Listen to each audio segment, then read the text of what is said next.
2023 को ख़त्म होने में मात्र 50 दिन बचे हैं। 2022 में आपने कुछ बड़े ऐलानों को किया था कि 2023 को कुछ नया करूँगा, कुछ अलग करूँगा, कुछ बड़े कामों को करूँगा।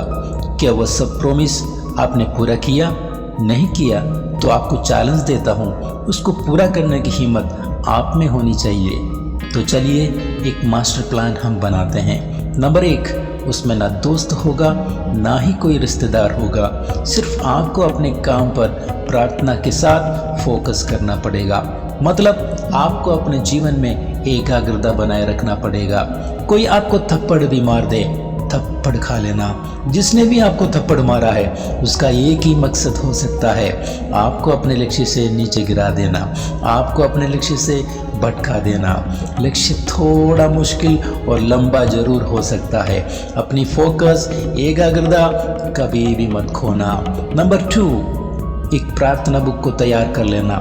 सुबह उठते ही खुदा परमेश्वर के नाम एक खत को लिख देना। जो भी प्रॉब्लम्स है, जो भी प्रार्थना विषय है, आपका जो भी समस्या है, उसे लिखकर प्रार्थना करना चाहिए।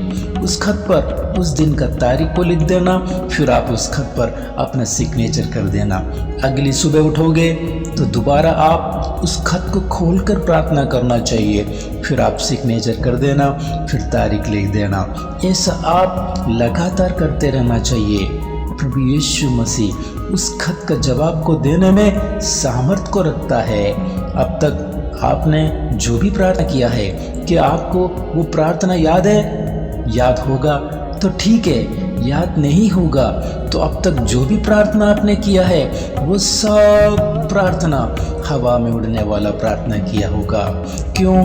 क्योंकि आपको अपना खुद का प्रार्थना आपको याद नहीं है। समझ जाना, एक छोटा सा पंछी भी अपनी घोंसला से उड़ान भरने से पहले सर्व सृष्टिकर्ता परमेश्वर की स्तुति, अर्पण, आराधना करने के साथ ही वो उड़ान भरती है।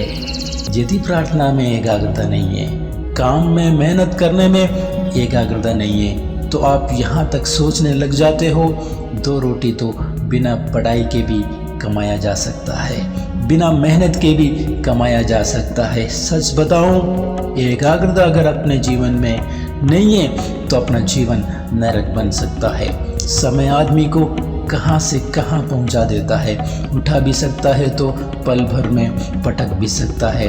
यह हमने दूसरों के जीवन से हमने सीखा है, हमने देखा है। ये संसार है दोस्तों। हो सकता है आपको कोई थका रहा होगा, कोई आपको घायल कर रहा होगा, आपके जीवन में आपके कामों के बीच अड़ंगा लगा रहा होगा। आप प्रयास को कभी भी मत छोड़ देना। समझ जाना, कठिन लक्ष्य का पीछा करते वक्त अपनों का भी कभी कभार हाथ छीन सकता है। महापुरुष वही होते हैं जो हर कठिन बाधाओं के बीच में भी कार्य को अंतिम परिणाम तक पहुंचा कर ही दम लेते हैं। जिसने वक्त को समझ लिया, जिसने प्रार्थना को अपने जीवन में अपना लिया, खुदा भी उसी का ही साथ देता है।